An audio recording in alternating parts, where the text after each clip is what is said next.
Dream of the Red Chamber, Chapter 18.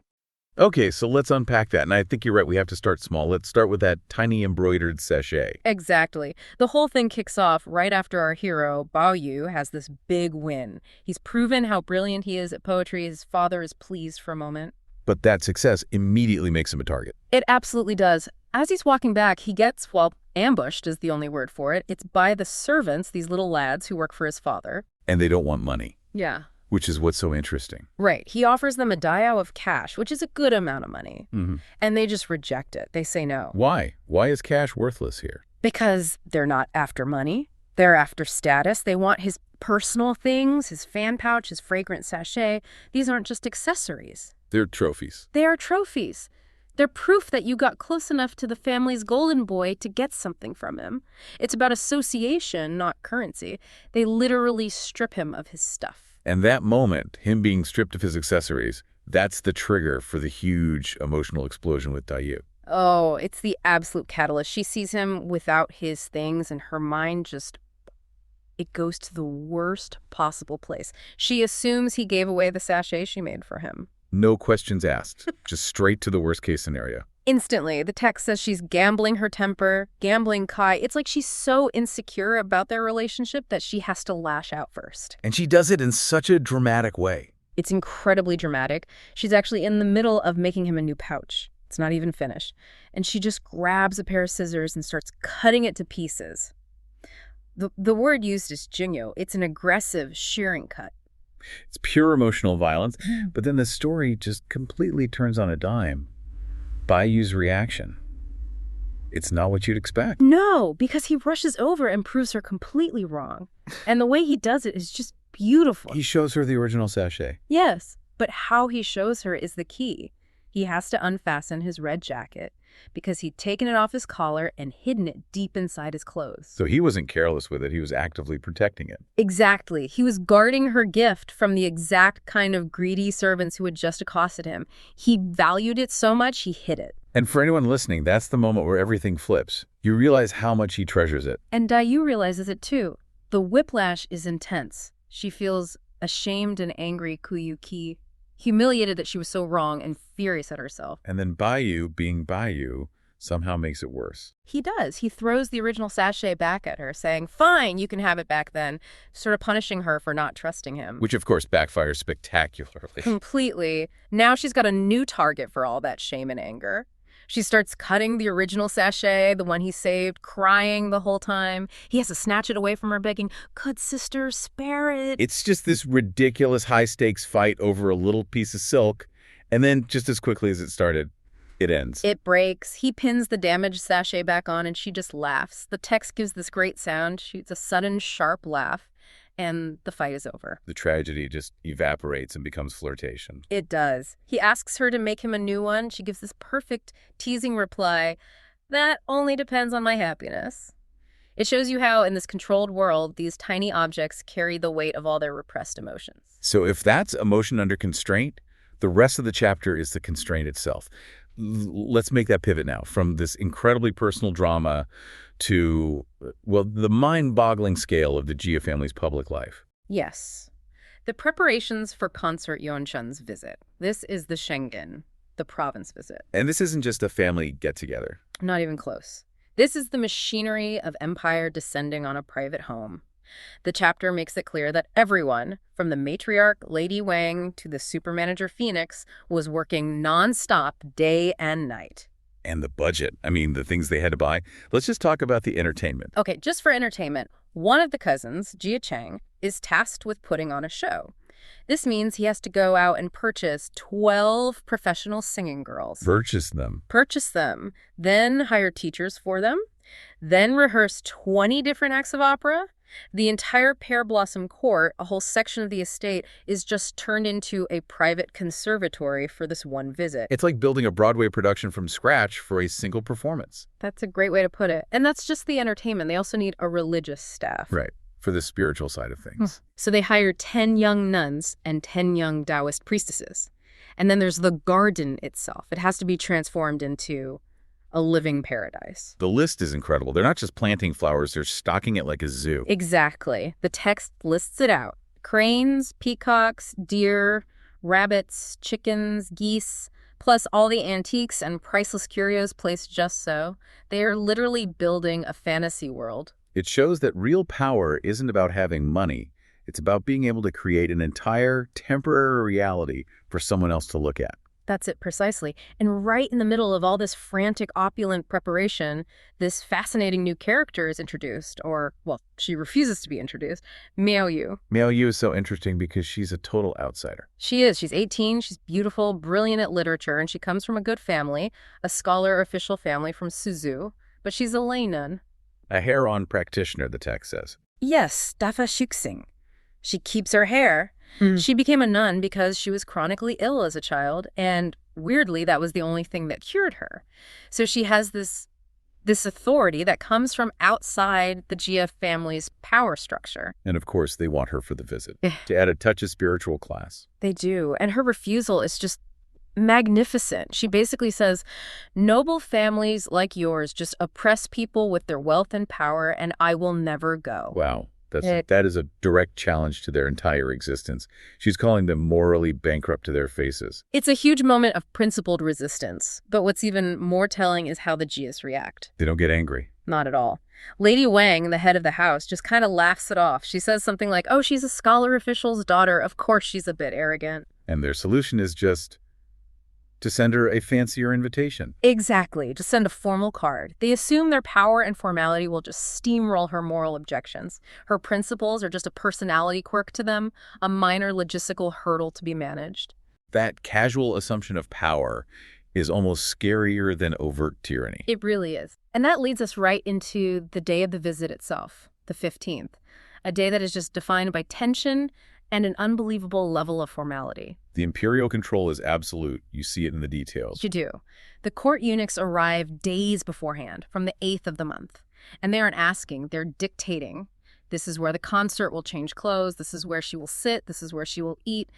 Every single movement is preordained. And the security. Yeah. They basically put the whole neighborhood on lockdown. Total lockdown. The Ministry of Works clears the streets. They drive out anyone who doesn't belong there. It's a sterile environment. But the worst part for the family had to be the waiting. Oh, the waiting is torturous. Yeah. The whole family, from the grandmother Jiamu all the way down, has to get into their full, heavy ceremonial robes before dawn.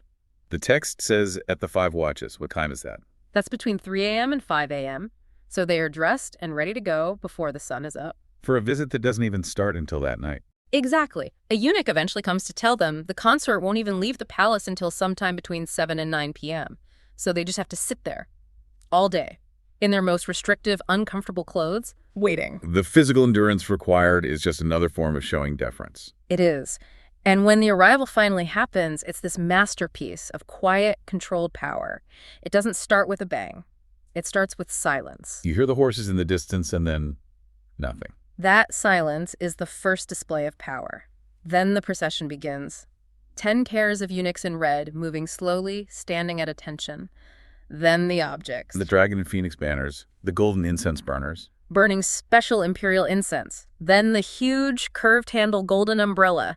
Then attendants carrying her personal things. Fragrant beads, rinsing bowls, fly whisks. All of these items that basically purify the space for her. Yes. They create a bubble of imperial sanctity around her. And then finally, you see it, the gold-topped yellow phoenix sedan chair, the binyu carried by 8 eunuchs. And as it passes, everyone kneels. Everyone, even the ancient matriarch, Jiamu. Though because of her status as the consort's grandmother, eunuchs are there to immediately lift her back up. The respect is shown, but her rank is also acknowledged. And the consort herself is taken to a temporary building with its incredible name on a plaque, embodying benevolence and bathed in virtue. It's all about framing this display of power as a moral good. The whole performance is for that purpose. The final description of the garden is just sensory overload, incense smoke swirling, flowers and colors shimmering, constantly the sound of fine music. It's the perfect picture. The source calls it an atmosphere of peaceful atmosphere and rich elegance. It is the absolute peak of manufactured perfection. And if you put that image, that perfect cold measured image, next to the image of Dayu frantically slicing up a silk sachet in a fit of passionate rage. You see the two poles of this world, chaotic, private love on one end and ordered public power on the other. One is all heart, the other is all protocol. And it's so fascinating that the narrator, after describing all this splendor, just pulls back. He decides not to write the celebratory poems you'd expect. That's such a critical moment. The narrator literally steps into the story for a second and contrasts all this shimmering luxury with the loneliness and desolation of the Great Barren Mountain, where the story's magic stone comes from. It's a huge meta-commentary. It kind of deflates the whole spectacle. It suggests it's all temporary. It does, and it leaves you with this really provocative thought. If even this monumental display of wealth, this family's absolute crowning achievement, is seen by the narrator as just a fleeting illusion. This is so much more than just a family party or a tour. Oh, absolutely. It is the ultimate payoff for a colossal building project, one designed for the sole purpose of cementing the family's status. So we're really witnessing this brutal collision point. We are, where immense wealth smashes right into the rigid expectations of the imperial court, and where these really deep family bonds are just painfully strained by her political position. The extreme, almost unbelievable luxury of this garden, the immediate, unexpected critique from the consort herself. And the powerful, almost tragic emotional dynamics that define the Daguanyuan from the moment it's unveiled. I mean, we are looking at the payoff of one of the most expensive building projects in all of Chinese literature. To really get the stakes here, you have to understand the cost, right? Yeah. The Jia family poured everything into this one garden. Everything. Their resources, their social capital, arguably their entire future. Okay, so let's unpack this. Let's start with the spectacle itself, because the extravagance is, well, it's unbelievable. It's not just beautiful. No, it's fundamentally artificial. It's a forced paradise created in the middle of winter, all to impress one person. The highest authority. Exactly. Yeah. The scene is set with these almost fantastical descriptions. The consort arrives by boat, and it's sailing along a clear stream, majestic as a swimming dragon. And the lighting alone tells you everything about their budget. Oh, yeah. The stone railings are decked out with these crystal glass lanterns of all different colors. And it creates this illusion, right? The sources say it looked like silver flowers and snow waves. And here's where the opulence just turns into something almost obsessive. Because it's winter. It's winter. They can't risk anything looking dead or withered. So what do? They basically manufacture nature. So all the trees and shrubs that didn't have leaves or flowers, they just covered them. Covered them with painstakingly crafted replicas. We're talking about things made of pith paper, silk floss, cloth, and paper. These are not cheap props. This is high-end artisan work on every single branch. And that artificiality, it goes right down into the water, too. It does. The lotuses, the water grasses, even the ducks and egrets, they aren't real. What are they made of? Well, the sources say they were constructed from glittering, expensive materials like shells, mother of pearl, and feathers. Wow. So it's not just a garden. It's a controlled, perfect, and incredibly expensive environment. That's it. The whole atmosphere is described as a glass world, jewel universe. And yet, and this is where it gets really interesting for me, despite seeing all of this staggering beauty, this financial commitment that must have nearly bankrupted the family, the very first thing GFA does, while she's still in her sedan chair, is sigh. A silent sigh. Ugh. And she notes the extravagance and wastefulness. That's the key, isn't it? It's critical because it immediately reveals the political trap they've fallen into. They build all this to show their status and their loyalty, but in doing so... They gave her immediate proof of their own excess. Exactly. She knows displaying this much wealth is a political risk. It sets this immediate critical tone against her own family's show of power. But the critique, it doesn't stop with just the material stuff, with the money. It moves straight into the realm of art and literature. Right, there's this jarring contrast that the sources mention. It's about the temporary place names they've put up. Specifically places like Liaoding Waksu, Knotweed Bank, and Flowery Bank. The narrator in the source material is just full of skepticism. The question is asked, why would the Jia family, this famous clan known for scholarship and hosting literary guests, why would they use names that sound like, and I'm quoting here, small child's playful words? It's a huge deal, a potential scandal, really. It makes them look like a newly rich house, right? Not an established intellectual family. It completely undermines the centuries of literary reputation they are trying so hard to project. Which raises the big question. Why did Jia Zheng risk it? It feels like such an unforced error. It makes absolutely no sense from a political standpoint. If the stakes are this high, you hire the best poet in the capital, period. But that's where the private emotional history just completely overrides the public display. This is the aha moment, the only thing that makes it logical. You have to remember, Jiafei wasn't just some distant noble lady. She was raised by grandmother Jia, right alongside her younger brother, Biyu. The sources are so explicit about this. Their relationship was incredibly intimate, like mother and son. She wasn't just his sister, she was his first teacher. She personally taught him thousands of characters when he was just 3 or 4 years old. So Jia Zhang, their father, he understood something crucial.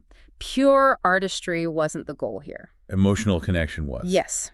He used Baiyu's hastily written temporary names, not because they were the best poems, but because he knew seeing her beloved brother's work would please her. It would remind her of their shared past, before the imperial court just swallowed her whole. It's a brilliant gamble, actually. A very high-stakes one. He's trading the political risk of looking like an amateur for the emotional reward of nostalgia. He's basically saying, look, you might be an imperial consort now, but you are still our sister, and this garden was built by the boy you raised. But even with that emotional foundation, the moment she arrives, she has to act like a consort. She has to show her authority. And the power dynamic shifts instantly. She does it through these immediate symbolic changes. Let's talk about the first one. She looks at Liuting Huaxu, and she laughs. She says, Huaxu Flowery Bank, that's fine. But she asks, why the need for Liuting? Why not Weed Bank? And Jiazeng doesn't argue, he just has it changed. Immediately. And then comes the second, much more symbolic change. It defines the whole purpose of the garden. The main stone archway. It originally had this grand celestial name, Heavenly Immortal Realm. And she immediately swaps it for something so functional, so humble, villa for visiting relatives. She just strips away all the heavenly pretension. And reduces this magnificent structure to its temporary function, a place for a brief, mandated family visit. That's it. And after that functional, almost cold renaming, then comes the emotional toll. The devastating toll. After all the formality, the sources describe this raw, intense emotion. Jiafei just starts crying when she sees her grandmother and mother. The reunion is agony, it's not joy. And her lament is it's unforgettable. She asks them, why did you send me to that place where one cannot see people? Such a simple phrase to describe the imperial palace as a gilded prison. And then she asks, if they can't laugh now, when will they ever get another chance? It just completely undermines the whole celebration. And the power structure is so clear. When her own father, Jia Zhang, has to address her. He has to speak from behind a screen to maintain that separation. And the language he uses, it's so profoundly humble. He calls himself your subject, a common humble family. And he attributes their entire fortune, this entire garden, to the emperor's unprecedented grand benevolence. That feels so cynical. He's just spent a fortune, risked everything, and now he has to pretend he's a grateful pauper. It's the necessary performance of humility. He's reminding her, and the court through her, that their wealth isn't their own. It's a gift that can be taken away at any moment. And her response to that performance is to stress that despite all this wealth, they lack the one thing that matters, the simple joy of kinship that even humble families have. That's the moment that confirms the cost of her position, is the permanent separation of her family. Absolutely heartbreaking. So after the tears, the feast, all the required ceremonies, she finally takes on her formal role as patroness. And she gives the garden its official lasting identity. She praises the extravagance one last time, but with a gentle warning. A warning that echoes her first silent sigh.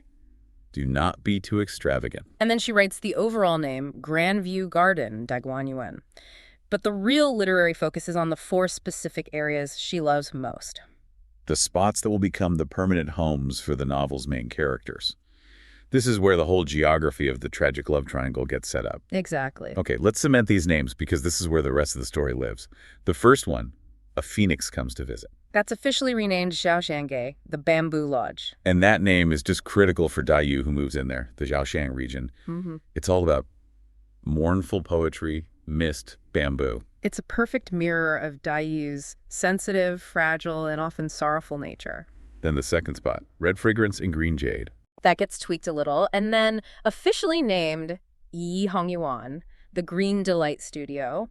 And this, of course, becomes Baiyu's central residence. And the name is a perfect fit for him. A place of youthful pleasure, joy, surrounded by the red of femininity and the green of natural life. It's his little hedonistic haven. Third spot, fragrance of angelica and basil. becomes Hongwu Yuan, the aromatic balm court. And this is where Baochai lives. And Hong Yuan is described as having no colorful flowers, only these pale, strange medicinal grasses. It's quiet, reserved, almost sterile. It's a perfect reflection of Baochai's pragmatic, temperate, and disciplined personality, a complete contrast to Daiyu's passion. And finally, the fourth spot, apricot curtain in sight. Becomes Huanggeshan Swang, the washing silk mountain villa. And after cementing the landscape of her family's future, Jiefei reveals she likes these four spots best. She tells the sisters she's not gifted in poetry and tasks them all to compose poems. But she says the ultimate academic challenge directly for Baoyu. The pressure cooker moment. She specifically directs him to compose a 5-character regulated verse for each of the 4 spots. A Wien Lu. Help us understand what that means. Why is this such a high-stakes test? Well, it is the highest form of poetic discipline. It's not just about rhyming. It demands 8 lines, with the middle 4 forming 2 perfectly parallel couplets. Meaning what, exactly? Meaning the nouns, verbs, and grammatical structures in line 3 have to mirror line 4, and line 5 must mirror line 6. On top of that, the tonal patterns, the musicality of the words, have to follow these incredibly strict, prescribed rules. So it's a complete mastery of form, not just feeling. A total academic test, and the pressure is so intense because of the personal weight she attaches to it. She tells him, I don't feel my pains in educating you since you were little. It's not just a poetry contest, it's an examination of his entire childhood and her entire sacrifice. The family risked everything on this garden, but GFA is now risking everything on Baoyu's intellectual performance. If he fails this, he doesn't just undermine his own reputation. He undermines her hard-won dignity as his first mentor. Okay, let's dive into that contest. So the task sounds simple, but it's actually incredibly hard. Oh, for sure. You have to write 1 plaque title and a matching poem for the garden scenes they just walk through. Exactly. And we know the sisters, Yingshun, Tanshun, and Shichun, and Liwan, they all took part. Their work was, technically very good. Very polished. Very polished. The sources say Tanshun, for example, was clearly better than her sisters. We know she's sharp. But even she knew she'd have difficulty comparing with Xu Baochai and Lin Dayu. So her writing and her sister's writing, it was good, but not great. It was just a bit generic. Aesthetically pleasing, yes, but generic. I mean, were they actually bad? Or just sort of standard for the time? Tanshin offered 10,000 phenomena contending in radiance. That sounds pretty impressive to me. It is impressive. It's excellent classical writing, totally appropriate. And Yingchun's broadening the mind and delighting the spirit, or Xijin's the creation of literary artistry, they're all superb. But the Empress, Jifei, she wasn't looking for good. She was looking for something else. She was looking for unique and politically useful. So when GFA reads all the poems, the judgment must have been just devastating for some of them. It was swift and final. She immediately says the works of Hu, Lin, or Mei, the 2 sisters, Yu and Lin, were different from the crowd, basically incomparable to what her own sisters wrote. Ouch. Yeah. That single Imperial comment just sets the tone for the entire night. But getting that seal of approval, it also comes with its own problems, right? Especially for Lin Dayu. Oh, absolutely. The source material is so specific here. It says she came planning to fully display her exceptional talent and overwhelm everyone. She wanted to crush the competition. That phrase, it tells you everything about her. For Dayu, this isn't some polite family gathering. It's her chance to prove, beyond any doubt, that she is a genius. So the fact that she was only allowed to write 1 poem and 1 plaque, it left her feeling completely boxed in, unhappy. You see her fundamental flaw right there. Yeah. She's a genius who just can't stand protocol, even when she's winning. Let's look at the 2 that did win. Baochai's plaque, concentrated radiance, gathered auspiciousness, that feels, very appropriate.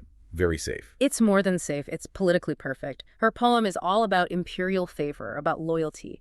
It uses phrases like glorious sun, auspicious clouds, and really hammers home the importance of filial piety. So she's playing the game. She's showing she understands the system. She knows how to use art to support the state. And then you have Daiyu's piece, ethereal immortal source. A complete contrast. Yeah. Dayu uses her talent to turn the garden into something, transcendent. An immortal land separate from the mortal world. Which is beautiful. It's heartbreakingly beautiful. Artistically, it's superior. But it's also completely disconnected from the political reality that built the garden. Baochai scores points for survival. Dai Yu scores points for pure, otherworldly genius. Okay, so the stage is set with these two literary powerhouses. But the family's reputation, it really all rests on Jia Baoyu. The male heir. He's supposed to be the family's genius.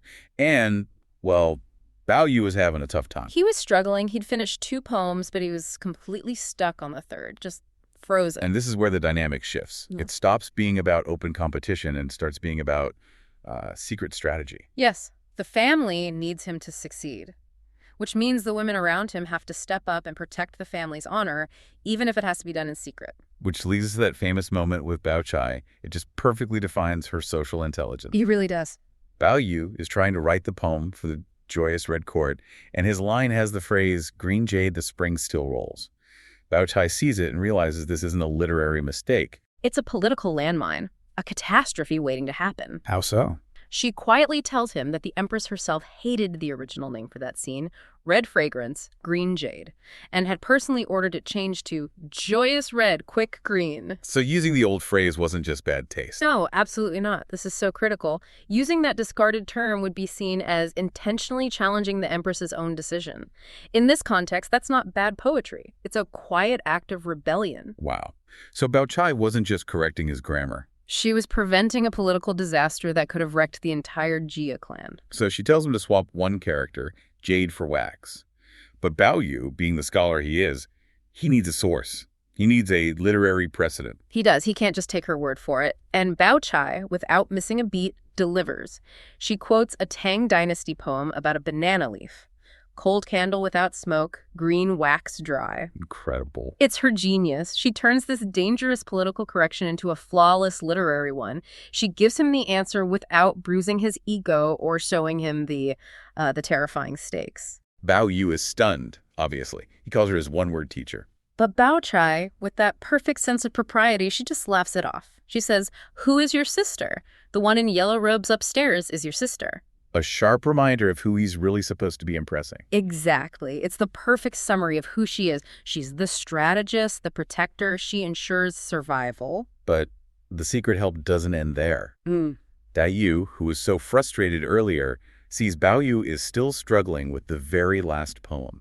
For the apricot curtain in sight scene. And she decides to step in too. It's this incredible moment. It's either literary generosity or maybe it's just that her genius can't be contained and has to find a way out. So what does she do? She writes the whole poem for him instantly, scribbles it on a piece of paper, balls it up, and just throws it to him. True ghostwriting. Completely unacknowledged, hidden, done purely for the art and for him. And here's the massive irony that just cuts through the whole evening. When GFA reads Bao Yu's finished poems, including Dai Yu's secret one, she's thrilled. She says he's indeed progressed. But then she singles out the Apricot Curtain in Sight poem, the one Dai Yu wrote, as the absolute best of the 4. She calls it the crown of the first 3. The highest praise, the moment that saves the family's honor. It goes to the secret, unacknowledged work of a female cousin. And that poem, with its lines about rice flowers and a flourishing age with no hunger, is what inspires GFA to rename the whole scene to the very auspicious Doxiang village. So the official future of the Jia family is literally built on the secret genius of the women they keep in the background. Okay, so the poetry is done. The intellectual performance is over. Now the focus shifts to entertainment. Right. And if the poetry was all about following the rules and political correctness, the entertainment, well, it shows us something very different. A fascinating reversal, yeah. It shows that sometimes outright defiance, if you have the talent to back it up, can win you even more favor. It's a complete flip of the script. So Jia King has his troupe of 12 actresses ready. 4 operas are on the schedule, standard stuff like Grand Feast and Separation of Soul. But the Empress, who's maybe a little more relaxed now, her eye is caught by one performer in particular. The actress Ling Guan. She singles her out, calls her extremely good. Then the Empress asks for 2 more plays. Jia Kang, following protocol, tells Ling Guan to perform some safe, popular choices, Roaming the Garden and Startling Dream. And Ling Guan just says no, flat out refuses. In front of everyone. Right there. It's the staggering moment of defiance. She insists on performing 2 other plays, The Appointment and The Quarreling, which the source notes weren't even her specialty roles. Hold on. If Dai Yu felt she couldn't show her full talent because of Imperial protocol, how does this actress get away with directly defying the Empress? That is the crucial question. And the difference is their position. Daiyu's genius is trapped inside the Jia family system, a system built on deference. But Lingwen is a performer. She operates in a world where pure, transcendent talent has its own kind of power. So the Empress isn't angry. She's the opposite. The source says she is highly pleased. So instead of being punished, she's rewarded. Extraordinarily so. The Empress gives an order, do not make things difficult for this girl, and then showers her with gifts, palace silk, purses, gold, and silver ingots, right there on the spot. It's a strange lesson. It is. It suggests that at court, sometimes breaking the rules is more memorable than following them perfectly, but only if your talent is absolutely undeniable. Before the night ends, there's one last, very symbolic act from GFA. A deeply pious one. She goes to a small, secluded temple in the garden, washes her hands, burns incense, and gives it a name. Sea of Bitterness. Compassionate vessel. It's a devastatingly honest moment. She is the Imperial Consort, the reason for all this luxury. Yeah. But that title also means she's trapped in the palace, the Sea of Bitterness. By naming the temple that, she's acknowledging her duty to help her family, but also her own powerlessness to escape the system herself. The final part of the evening, before the goodbye, is the giving of gifts. This isn't just about generosity. The list of who gets what is like an organizational chart of the family. Exactly. You want to know who really matters? Look at the gifts. And at the very top, deservedly, is Jia Mu, the grandmother. She gets 4 items that no one else does. No. These aren't just expensive, they're pure symbolic power. Absolutely. The gold and jade receptors, a sandalwood staff, fragrant Nanmu prayer beads. These are personal symbols of imperial respect for the matriarch. They set her above everyone. And on top of that, she gets the most silk, the most gold and silver ingots. Right. And then her daughters-in-law, Lady Xing and Lady Wang, they get very generous gifts too. Silk, ingots, almost the same list, but specifically without those 4 unique high-status items. They're wealthy, but they're not the matriarch. Precisely. Yeah. And the men, Jia Zhang, Jia Shi, they get scholarly gifts, imperial books, fine ink, wine goblets. Their favor is tied to their function as officials. Even the younger generation gets their share, all geared towards their education. Bao Chai, Dayu, and Bao Yu each get a new book, an inkstone, and some ingots. And this generosity goes all the way down the ladder. The sources even list the 500 strings of copper coins for the kitchen staff and the performers. Imperial favor, in theory, touches everyone. But this whole massive, expensive, stressful performance ends at, 1:45 in the morning? Yes, Paul. And at that moment, the emotional dam just breaks. The joy is gone. Instantly, GFA just starts crying, holding on to Jia Mu and Lady Wang's hands. She tries to comfort them, says maybe she can visit once a month. But then she says the one thing that casts a shadow over the entire night, the thing that foreshadows their ruin. The warning. It's just devastating. She warns them strictly not to repeat this luxurious extravagance next year. She, the person this was all for, is the one telling them it's too much. She's not criticizing their taste, though. She's showing them how little power she actually has. Exactly. Yeah. She knows this display is a necessary performance of loyalty, but she also knows it's dangerously, cripplingly expensive. And then she's forced to leave because of royal protocol, while she and her mother and grandmother are all weeping uncontrollably. The source says crying so hard they couldn't speak. It just captures the crushing reality of their world. The greatest honor brings the deepest pain. This visit wasn't a happy reunion. It was a terrible reminder that their future depends on a constant, exhausting, and politically risky display of wealth they can't afford.